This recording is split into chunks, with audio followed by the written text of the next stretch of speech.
It's replanting day here again in my kitchen, and this will be the last of the replants probably until next year.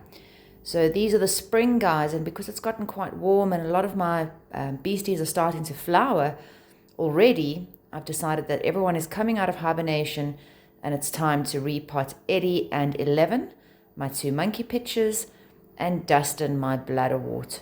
So Eddie and 11 are going to go into these big tall pots here, and Dustin's going to go into Max's old pot, purely because there is a lot more surface area around the top. You'll notice that this soil is very much like orchid soil. It's quite barky. This is because the monkey cups don't like to be saturated, so they really are treated a lot like houseplants. Just enough water to run through the bottom, but not to soak in. And I'm using my usual strategy of just measuring more or less how deep I need him to be in the pot. So our monkey cups are not super sensitive when it comes to touching, but you want to try and avoid tipping over any of these cups because they do have some liquid inside. They are technically dormant at the moment, so they're not really in need of eating anything. And you can see some of them are starting to die off. So these old ones I have been maintaining throughout winter, just cutting off completely dead traps. But these old ones here I'm going to cut off, and I'm going to leave Eddie's two relatively fresh ones. We don't want to traumatize the plant.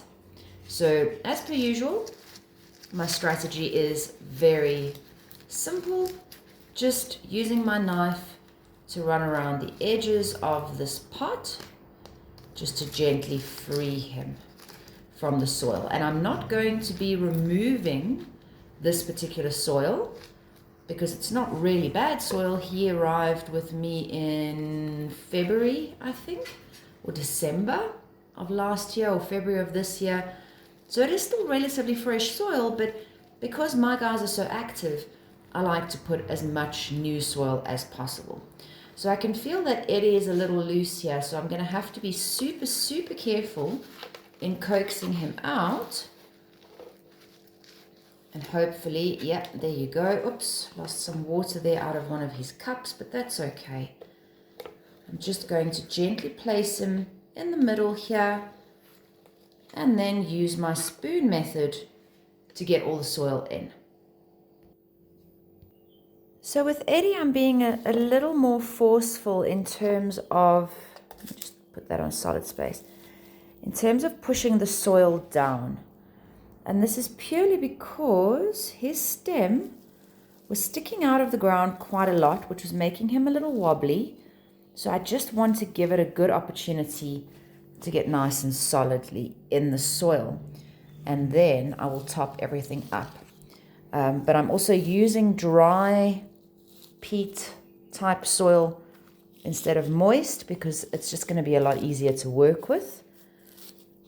And I'm just pushing that down. So another layer will come through here, probably to around there on the pot. So Eddie is in his new pot.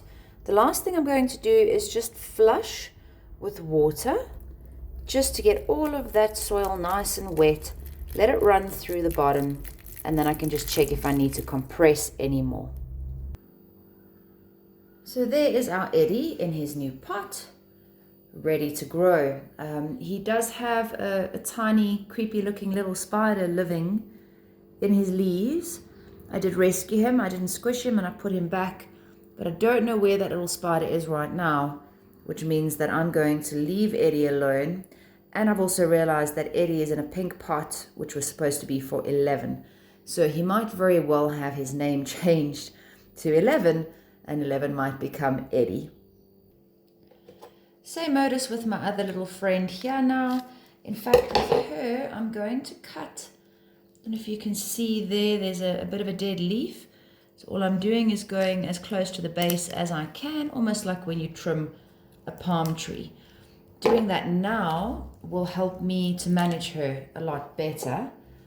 She also has one or two traps here that you can see are looking unhealthy, so you just trim them off at the leaf like that,